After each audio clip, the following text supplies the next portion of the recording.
Warning: the following video covers a game that has been rated M for mature, for blood and gore, intense violence, sexual themes, and strong language. Thus, this video is not meant for kids.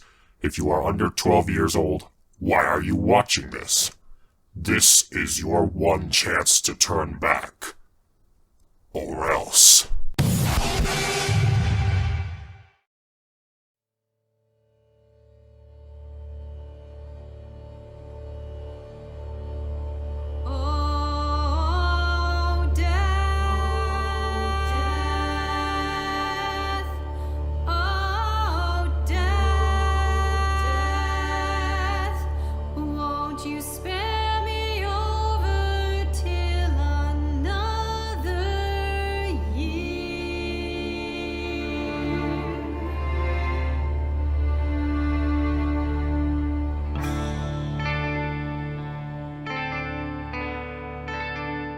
Hey everyone, my name is ArinTheWolf, and welcome to a brand new video on the PlayStation 4 hit Until Dawn. Until Dawn has undoubtedly become one of the most iconic games not just on the PS4, but also to horror games in general. Now I will go on record saying that I myself don't really watch a lot of horror movies. I've never seen any of the Friday the 13th, Nightmare on Elm Street, or even Halloween films for that matter. However, I am a big fan of the Resident Evil series, so I'm not a big wuss when it comes to horror. Released in 2015, Until Dawn follows a group of 8 teenagers who spend the night at a mansion on a snowy mountain, trying to survive a masked serial killer as well as the many horrors of the mountain itself. This game is well known for a lot of things, including its cast, the scares it gives people. Why would you use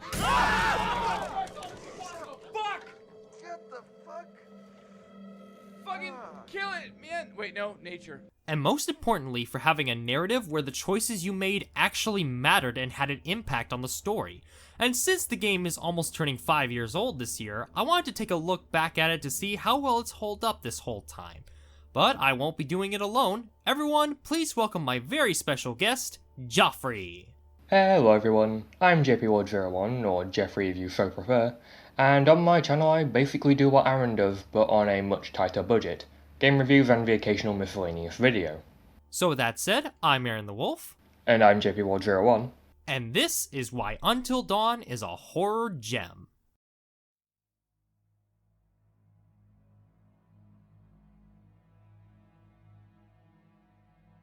Until Dawn was developed by British developer Supermassive Games, which started development in 2010.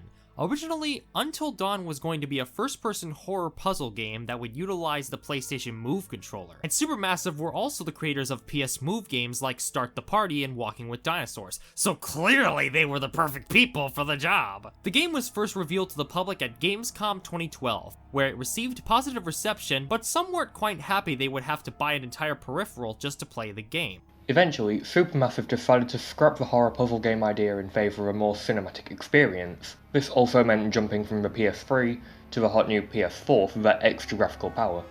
The game was later revealed once again at Gamescom 2014, but this time with an entirely new approach.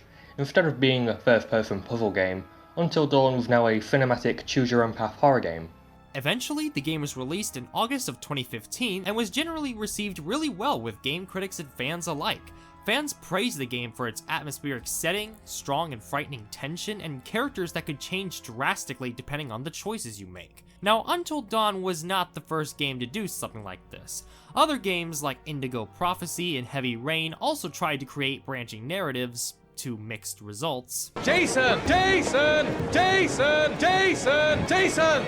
Jason! But Until Dawn was probably the first popular game to not only give its players an engaging narrative, but also to scare the absolute crap out of them. Dude, this is... I told you! Fucking Jesse was right! Oh, shit! Oh, fuck! Now that the origins are out of the way, we'll be going over the story. Now I'm going to stress this to you now, we are going to spoil this game rotten for you, and a big factor when it comes to enjoying this game is going in completely blind. So if you have any interest at all to play this game, please stop watching this video right now and come back once you've played the game. For everyone else, let's get started.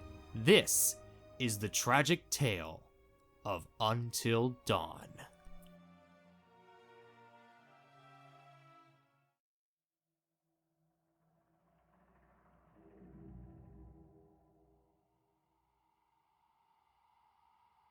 Until Dawn begins with a group of teenagers in a lodge on top of Blackwood Mountain. These teenagers include twins Hannah and Beth Washington, final girl and best friend of Hannah, Sam, class president and total bro Michael Monroe, his ex-girlfriend Emily, Emily's new boyfriend and jock Matt, nerdy kid Chris, Chris's crush Ashley, Mike's new girlfriend Jessica, and lastly the brother of the Washington twins, Josh. During their stay at a cabin in 2014, some of the gang decide to pull a prank on Hannah by making her think that Mike wants to see her for a romantic, and possibly sexy, get-together. What Hannah doesn't know, however, is that everyone is hiding in the room recording her, and once Hannah realises that she's the butt of the joke, she runs off into the woods in embarrassment, with her sister Beth giving chase. They eventually reunite, but not long before they hear something in the woods chasing them, up until they're cornered on top of a cliff. Hanging for their lives, they see a mysterious figure with a flamethrower reach out with his hand, but it's too late and the twins fall to their death in the cave below. The game itself takes place 1 year after the dreadful tragedy that took place. The rest of the gang all meet up once again at the Washington Lodge, and through many series of events, they all split off into their respective groups. Mike and Jessica go off to have sex in a cabin, Josh, Chris, and Ashley break out a spirit board and potentially talk to the spirits of the twins, Sam heads upstairs to take a bath, and Matt and Emily go and find one of Emily's purses. Yeah. Soon enough, crap starts to hit the fan in all sorts of ways, so we'll go through them one at a time. Mike and Jessica's sexy time is interrupted when Jess is pulled through the window by some sort of monster, with Mike giving chase to save her. This eventually leads him to an abandoned sanatorium on the mountain, which also works as a hotel somehow? Gee, I wonder why it was abandoned. Chris and Ashley search for clues on the twins until Ashley is apprehended by a man in a mask. Chris then finds both Ashley and Josh tied up in a Saw-like scenario, where Chris is forced to kill Josh in cold blood. After their traumatizing experience, they bump into Matt and Emily who, after hearing what's just happened, head out to find a way to contact for help, which leads them to a fire tower. They do manage to eventually get hold of the police, but their rescue won't be arriving until dawn. Their celebration is cut short, however, as a third party cuts the wires to the tower, leading it to come crashing down into the mines. Depending on your decisions, both Matt and Emily could get out of the mines, though one of the two is a lot harder to keep alive down there. And finally, Sam's bath time, which by the way, if you actually pay attention to the timestamps whenever you switch characters, you can see that she was in the bath for 3 hours. Who does that? Sam has her clothes stolen from her, leaving her with only a bathrobe to cover herself. The masked killer from before shows up to capture Sam as well, which, depending on the decisions you make, she can either succeed or fail at doing so. Regardless, eventually Sam meets Mike in the bowels of the lodge and soon finds a room where Chris and Ashley are in another saw trap. See, Chris and Ashley went to look for Sam and the others to warn them about the masked killer, which also led them to the dark, disgusting basement of the lodge, where they found a bunch of things supposedly belonging to the killer, including a tape where they find the video of the prank they all did to Hannah 1 year ago. Soon enough, Ashley and Chris are once again captured by the killer maniac. Just when it looks like 2 more victims will be taken, the trap stops and the masked figure comes out to reveal that it was none other than Josh himself the whole time. As it turns out, Josh had structured the whole night to get revenge on his friends for their horrible prank 1 year ago. Obviously not having any of Josh's crap, they tie him up and lock him in the nearby shed. Sometime later, the man with the flamethrower from 1 year ago comes back to warn the kids about a terrible curse that roams the mountain. As it turns out, if anyone resorts to cannibalism on top of the mountain, they become horrible monstrosities known as Wendigos. Wendigos are fast, they can climb on just about any surface and have the ability to kill you in the blink of an eye. And so, the gang must find a way to escape the threat of the Wendigos, which leads them to having to find Josh, who's taken into the mines by another Wendigo.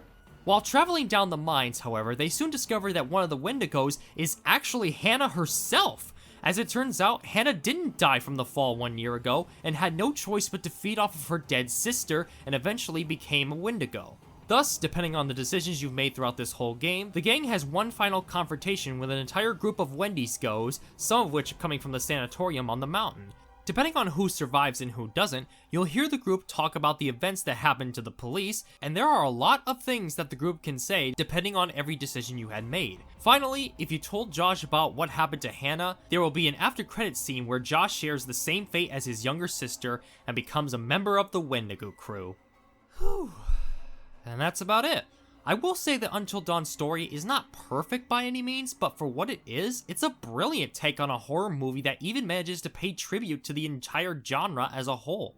You have some supernatural elements, some slasher elements, some haunting isolation, and even some good old-fashioned torture porn. While it is nowhere near as brilliant or well thought out as something like Cabin in the Woods, it's still a great way to take the story so that no matter what your horror background is, there's something to look forward to in this game. Although the story definitely has its problems, which we'll get to soon enough. What do you think of the story, Joffrey? Well, Until Dawn has a weird, surreal, and downright creepy story, filled to the brim with twists and turns. It takes the various horror elements, as previously mentioned, and manages to craft that into something that is truly unique. When the characters are in danger, you genuinely feel the intensity of the situation weighing upon you too.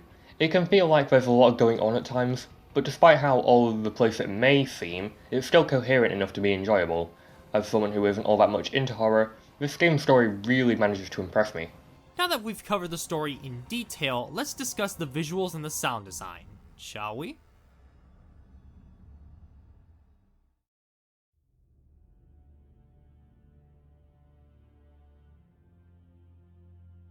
Right out the gate, Until Dawn is a gorgeous looking game through and through. Let's start with the most obvious thing to look at, the characters themselves.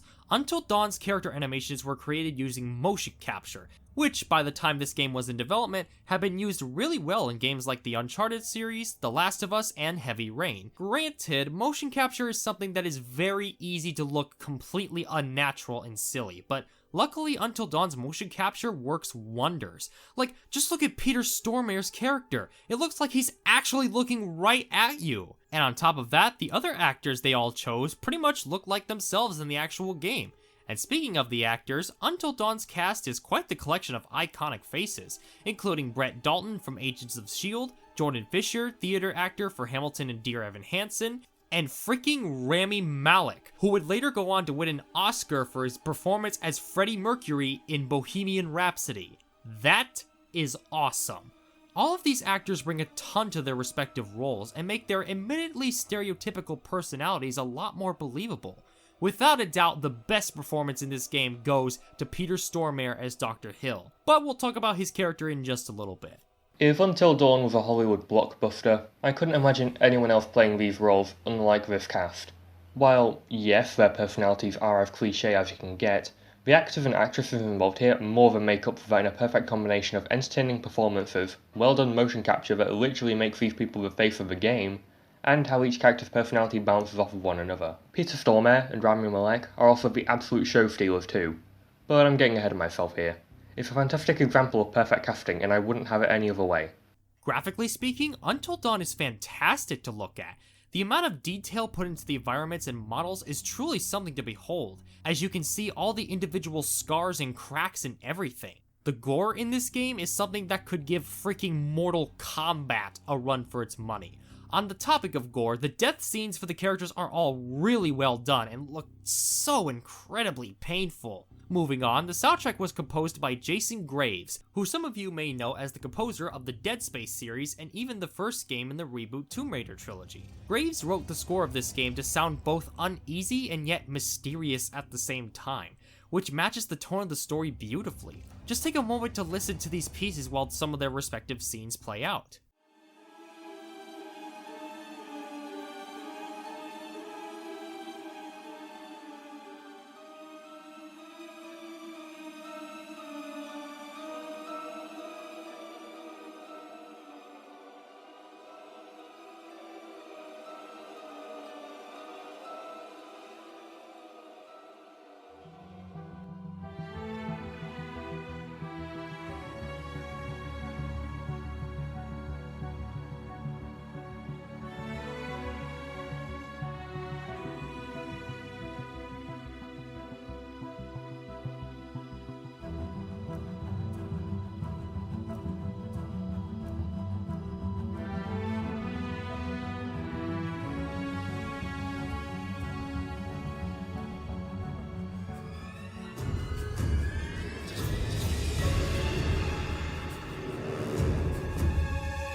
The piece that plays whenever one of your 8 characters dies horribly also really hits you like a truck, as you feel the pain of losing someone you may have cared about.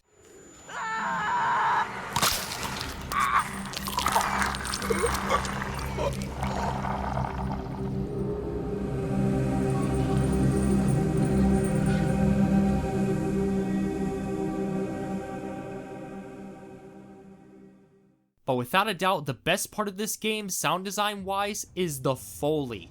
I don't think anyone really appreciates how much work goes into creating the Foley for any game, especially one like this. The sounds of the characters' footsteps crunching through the snow, all the water drops and echoing caves of the mines, and the sound of the snow blowing wildly outside of the sanatorium are all really well put together. The sound design in this game, as well as in general, really needs more love, since if it weren't for the sound design, any game wouldn't be nearly as good. Music in a game like this is a key factor for building tension, especially when it comes to various sound cues and events. It's by no means the most memorable game soundtrack I've heard, but it does its job flawlessly here, and is used exactly when needed to, much like PS1 Tomb Raider. I really love the atmosphere and tone the version of Oh Death gives off at the beginning of the game, filling you with a sense of dread and unease. Some areas will provide music that can leave you feeling anxious as you venture from one area to the next, and others will instead be dead silent and let the environment do the talking instead, both visually and audibly. Every echoey cavern, every crunch of snow, every howl of the wind, every shattered piece of glass, it's all extremely well put together. And that clock ticking noise during QTE sequences, I didn't even realise was coming from the PS4's controller speaker itself.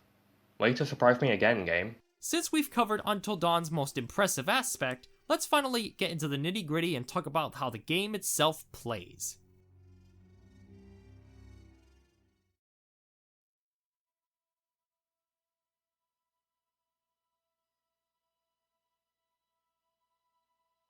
As we've said in the start of the video, Until Dawn is a narrative-based game where the choices you make affect the outcome of the story.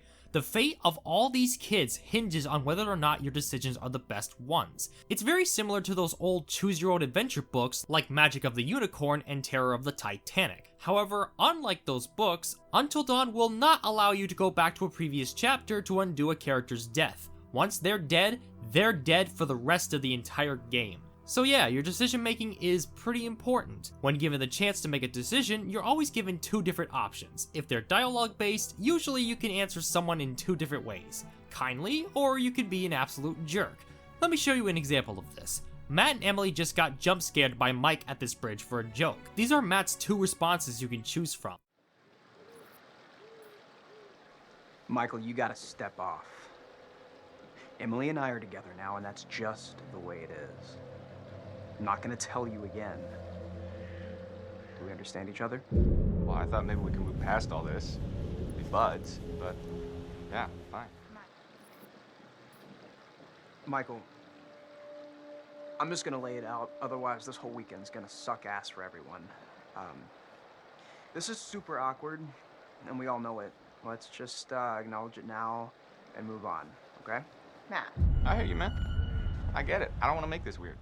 That's generally where your 2 options lie. Either be a reasonable human being, or don't give 2 craps whatsoever and insult everyone. And then there's the decisions you make in regards to actions, and this is where the game gets the most tense. With something dangerous chasing after you during these moments, you need to be quick to decide the best course of action in the moment. If you're not careful, the choice you make could possibly get one of your characters killed later on. Speaking of which, to ensure every choice has effects, this game implements what's known as the butterfly effect, where a small choice you make could have dire consequences in the future, and there are plenty of great examples of that in this game. For instance, depending on who you give the flare gun to in the fire tower could determine if a character can defend themselves from death, but that also means the other person has no means of defense and could possibly face a dilemma in future events. Probably the most prominent example is with Ashley and Chris, since they're the characters you can change the most, especially Ashley. In one of the saw traps, you have to decide to either shoot Chris or Ashley. If you shoot Chris or don't shoot at all, Ashley will be grateful for you. But if you shoot Ashley, well, she won't take it very well. Ash, come on! This thing is right behind me! Please, let me in! Ash! What are you doing? Come on! Ashley!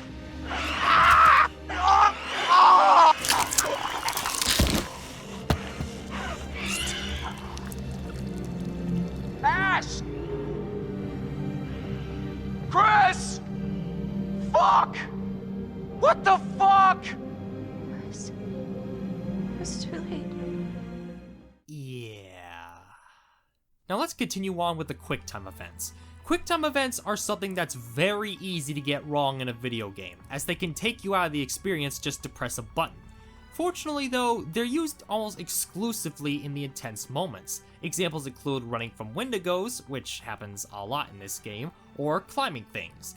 One of this game's best mechanics is the don't move mechanic. By using the PS4's DualShock sensor, the game requires you to stay perfectly still to avoid danger. If you don't, you might end up killing one of your favorite characters. This single gameplay mechanic makes the game so much more tense, as you get to literally feel like the person you're playing as, fearing for their life. This is what I love about horror games compared to horror movies. In a movie, when a character makes a dumb decision and gets killed, you just feel so underwhelmed by what happened. You weren't even in control. But when you're suddenly responsible for what a character does in the same situation, it makes things a lot more tense than it would be otherwise. Finally, while you're not choice making or running from something, you'll be exploring the many areas looking for clues to help you piece the story together. By searching for clues, you'll be able to discover the true fate of the twins, what happened to the miners who were trapped on the mountain, and before the reveal, who the masked killer really is. There are also many totems hidden throughout the entire game, which gives you a premonition of events to come, full-on Final Destination style. These totems can view the potential death of a character,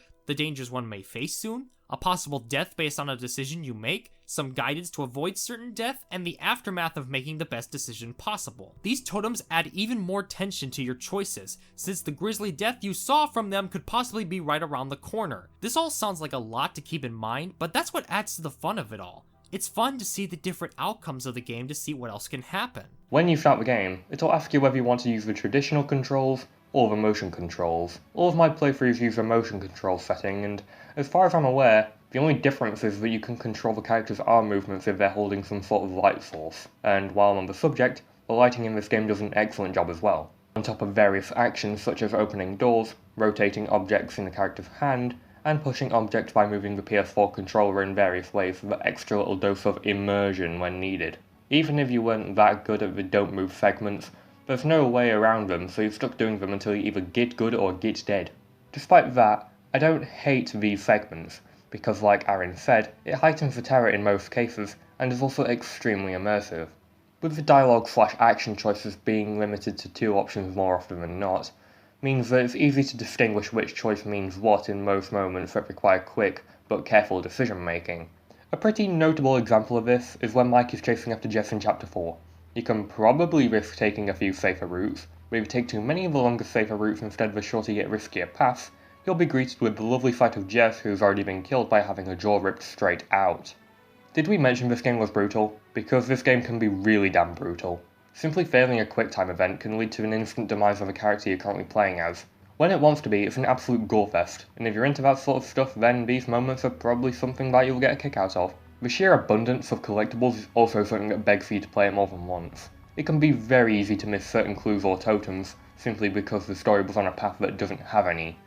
Not only are trophies available if you find all of each type of a clue, which I did and even got the Platinum Trophy because I'm one of those people, but collecting all the totems completes an expository video that I won't go too into detail about here, in case you want to try collecting them all for yourself. Now, it definitely isn't perfect, but again, we'll get to that soon. Let's move on to the actual characters you play as.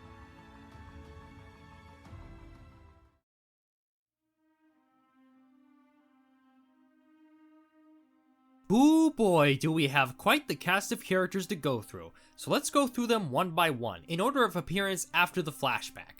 Sam is by far my favorite character in the entire game. She's the final girl of the group, but she's also an excellent climber, almost always level-headed even in the faces of danger, and she's just incredibly smart all around. She's also one of the characters that isn't hateable or annoying in the slightest. Chris, I feel pretty mixed on. On one hand, I do relate a lot to him being a goofball who's insecure about his love life. On the other hand, some of his jokes and comments are just a little too nerdy for my taste. Even still, I do enjoy him a fair amount. Jess I found to be an incredibly annoying character the more I played this game. She's the slut in the group, and boy is she proud of it. I'm not even kidding, there's an entire section of the game where Mike and Jess are walking towards the cabin in the woods, and their whole time they're going, oh, we're gonna have sex, right? Oh yeah, baby, we're gonna have sex. It gets so annoying the more I have to listen to it. Fortunately, she's not in the game all that much outside of the first 4 chapters, seeing as how she's the first character that can be killed. But not even her compares to Emily. I hate Emily! She's the grumbler in this game, which makes listening to her very annoying as well. Everything she says about her intelligence just comes off as incredibly pretentious, even if she is resourceful. She's also incapable of following the simplest of instructions when it could possibly save all of their lives. You're not coming through clearly. Please repeat. Over. Oh God, please! Oh my God, we're gonna die up here if you don't come get us. There's a maniac, don't you understand? All in all, Emily is pretty much the only character that never really improves in personality over the course of the game. And that is why on my worst ending playthrough, I gave her the most insulting death possible, shooting her right in the face. Don't do this! I'm really sorry.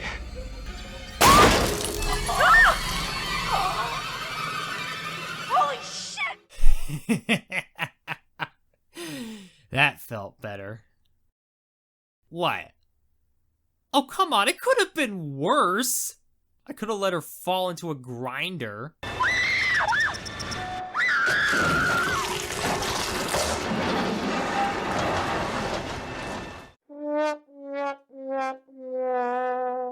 Yeah, let's just leave it at that, because the less I talk about Emily, the better. Emily's boyfriend, Matt, I actually didn't mind all that much. I mean, he isn't really all that interesting in the grand scheme of things, and he's also a character that can die pretty early on, but at least he's not just Mr. Meat for Brains as much as Emily likes to say he is. Look, the cable car's all the way out there. Well, I mean, that's not far, right? You can jump it? I'm good, Em. But not that good. Flattered, though.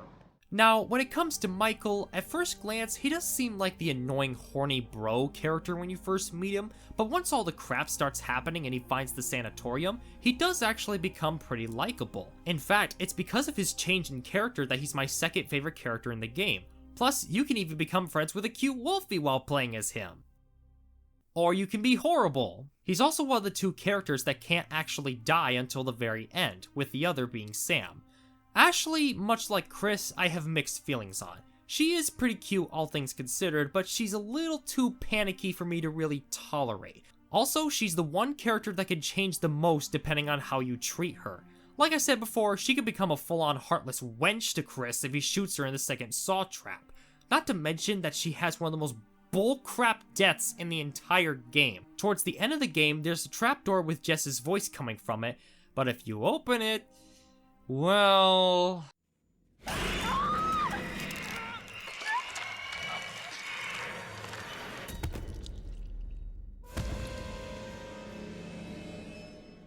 This is one of those deaths that just comes completely out of left field, which makes it feel kind of insulting, to be honest. There is a sentence in a book that says Wendigos can mimic humans' voices to a T, but you only see this in one place in the entire game. And what's worse is that if you do get Ashley killed this way, Sam just seems to completely forget about her, all because she couldn't wait 5 seconds so Ashley could close the sewer lid. And last but not least, we have Rami Malek's character, Josh.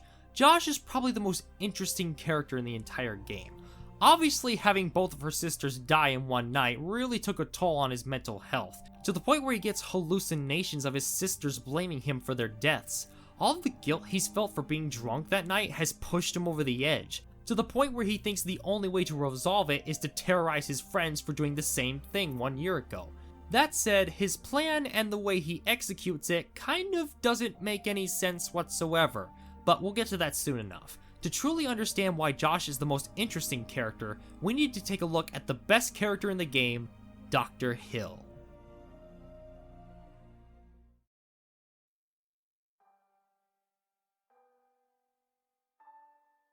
Right after the prologue of the game, you are then taken to the office of the one and only Dr. Hill.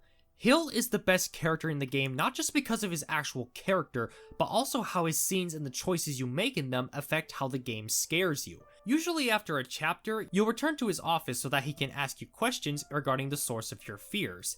He'll give you a book including many common fears and ask to choose between two options, ask you how a photograph of a farm makes you feel, and even asks for your opinion on the characters in the story, as well as your moral choices. And your answers do affect how the game scares you. For example, in the scene where Josh as the psycho chases after Sam in a towel, normally he'll have a gas mask at the ready. However, if you say you're scared of needles, he'll have that instead. Another great example is if you say you're scared of clowns, he'll have a dead body with a clown mask hanging around in his office later on. But if you say zombies, he'll change it to that instead, and he can even start looking like a zombie towards the end. Oh yeah, did I also mention that he's genuinely really creepy? When you first meet him, he appears to be your typical therapist, kind, understanding, and always trying to help, within the time limit of course. However, as the game progresses, he starts getting more cynical and threatening, even going as far as blaming you for the horrible events happening in the game. Just compare these two scenes where you first meet him and when all the horrors start popping up. Sometimes these things can be a little scary, even terrifying, but I'm here to make sure that no matter how upsetting things may get, you will always find a way to work through it. Do you intend to continue with this elaborate self-indulgence? Do you even believe that I am real?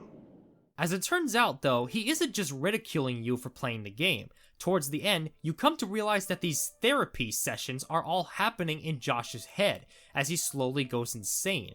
This is my favorite part of Dr. Hill's character in the game. If you go back and rewatch the scenes with that knowledge in mind, these scenes will still make sense as Josh's inner thoughts. In fact, if Sam escapes the psycho and is conscious in Chapter 7, you can find Josh's phone in his hideout to find text from the actual Dr. Hill regarding Josh not taking his meds. This reveals that his sister's death were so traumatizing to Josh, he literally had to go to therapy and get medication just to stop the hallucinations he keeps having of his sisters. Simply put, Until Dawn's story is so much more deeper than one would think for a game like this, and I appreciate that so much.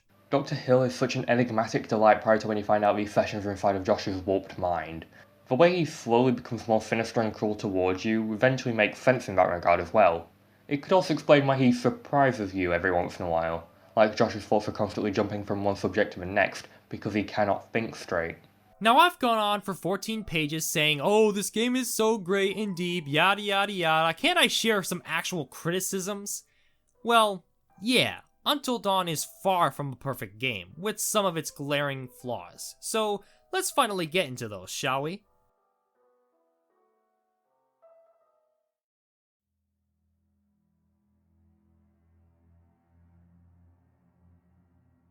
Okay, so let's start off with some minor gripes I have.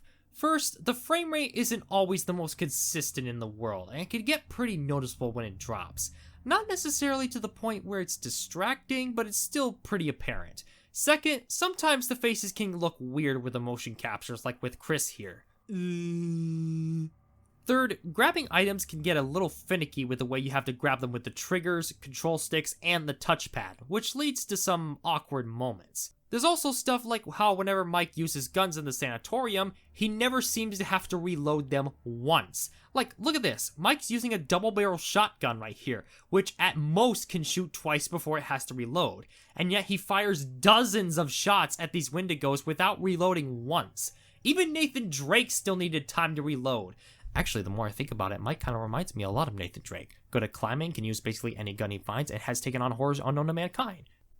Game theory. Michael Monroe is Nathan Drake. Now let's get into my two biggest problems with Until Dawn. The first being Josh's plan and why it doesn't make any sense. I mean, it makes sense why he did it, but not how. How was he able to make that ghost girl move with no issues? How did he turn a phone video into an old tape that can only be played in a very specific projector? That fake body he used for the first saw trap? Yeah, that's not how the human neck works at all, buddy. I'm surprised Ashley didn't see that whatsoever. Where the hell did he get stuff like the fake body or the ghost girl? And the biggest problem is that Josh's plan went to mostly people who really didn't deserve it.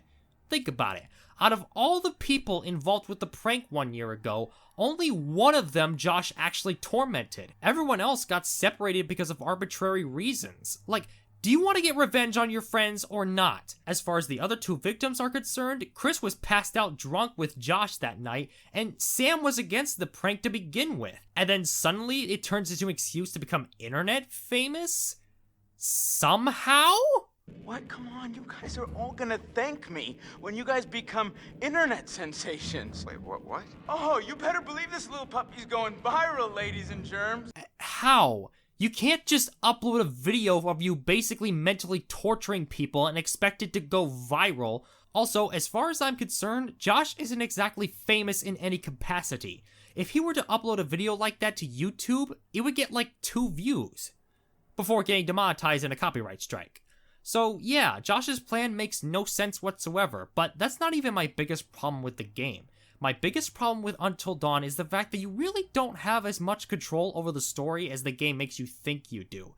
In fact, it's pretty linear, all things considered. At the end of the day, the twins always die. The stranger always dies, regardless if you succeed in the don't move segment. And Josh always fakes his death, even if you try to kill Ashley, which honestly creates some plot holes in the story. Actually, there are a lot of things that won't make sense depending on how things pan out, which I would go over, but I mean, look how long this video is already. In the end, I feel like if this game's story had a couple more rewrites and took into account all the possible outcomes more, this would probably be the definitive horror movie game experience. As it is though, it's still really good. Just not perfect. There aren't that many flaws I can point out with this game, but that's not to say I don't have any qualms whatsoever. The previously segments would probably have to be my main issue here. Why do they need to appear every time a new chapter is about to start? This wouldn't be an issue if they only played if you were returning to the game after switching it off, but no. Every single time you start a new chapter. We already know what happened, we played it 4 freaking minutes ago. It feels like a massive pace breaker and only serves as needless padding. While on the topic of pacing, I felt as though it could drag a bit, particularly on the way to the guest cabin in Chapter 1, or in Chapter 5 on the first visit to the sanatorium, with monotony only broken up by the occasional jump scare. You're just walking along long winding corridors from point A to point B. On the plus side, however, Mike and Jess share dialogue back and forth plenty of times, and you get to pet the doggy in sanatorium, so I guess that balances out. The last problem, albeit a relatively minor one, is that characters are completely unreactive to totem visions. Characters will occasionally react to a clue, but seeing themselves die in horrific ways? Nah, that's cool.